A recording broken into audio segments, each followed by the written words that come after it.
নমস্কাৰ মই অপৰ্ণা দৰ্শিল আজি হোলিৰ তৃতীয় দিনা আজি আমি উপস্থিত আছো শুৱালকুছিৰ আদাবৰী গণেশ মন্দিৰত वक्रतुंड महाकाय सूर्यकोटि समप्रभ আমাৰ মাজত উপস্থিত আছে পৰেশ চন্দ্ৰ শৰ্মাদেৱ ডাঙৰীয়া নমস্কাৰ সমৰ্পণৰ সেৱা জনাইছো আদাবৰী গণেশ মন্দিৰটো কেতিয়া স্থাপন হৈছিল হয় আমাৰ এইটো আমাৰ পূৰ্বপুৰুষসকলে প্ৰায় 100 বছৰৰ বেছি হ'ল তেওঁলোকে ইয়াতে গণেশ টিলা বুলি এখন পাহাৰ আছে তাতেই মন্দিৰটো পাইছিল গোসাঁইটো বিগ্ৰহটো পাইছিল তাতেই প্ৰথম তাত হেৰিবিলাকে পূজা কৰিছিল আৰু শেষত তাত অসুবিধা হোৱাৰ কাৰণে আমাৰ ইয়াত আনি সৰুকৈ এটা মন্দিৰ এটা নিৰ্মাণ কৰে আৰু আহি আহি বৰ্তমান অৱস্থাত আমাৰ মন্দিৰটোৰ এই অৱস্থাটো আজিতো হোলিৰ তৃতীয় দিনাখন আজি প্ৰগ্ৰামখিনি কি হ'ব অলপমান জনাই দিয়ক পৰৱৰ্তী দিনা এদিনা অদিবাহ উপলক্ষে তাত স্নান পূজা বৰ্ণি পূজা মেখদা এইবিলাক কৰি আমাৰ অদিবাহে হ'ল কালি গোবিন্দদেৱৰ পূজা কৰি গোপালৰ পূজা কৰি পেলাই আমাৰ ইয়াতে হোম হৈছে হোম হোৱাৰ পিছত আজি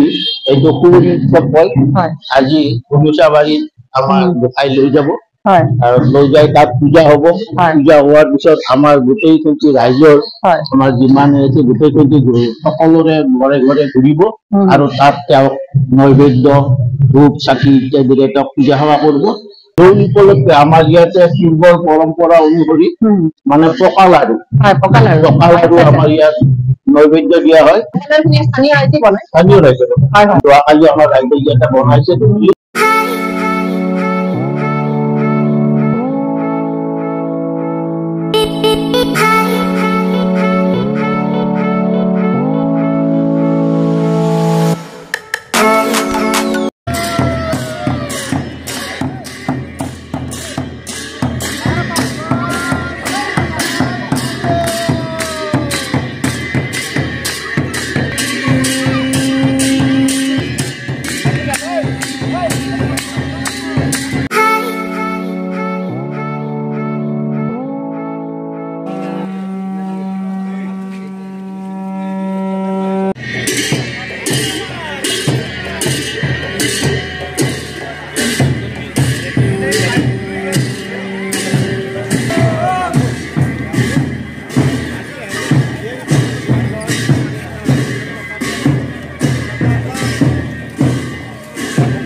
কৰাটো কিন্তু আমাৰ যাব লাগে আমাৰ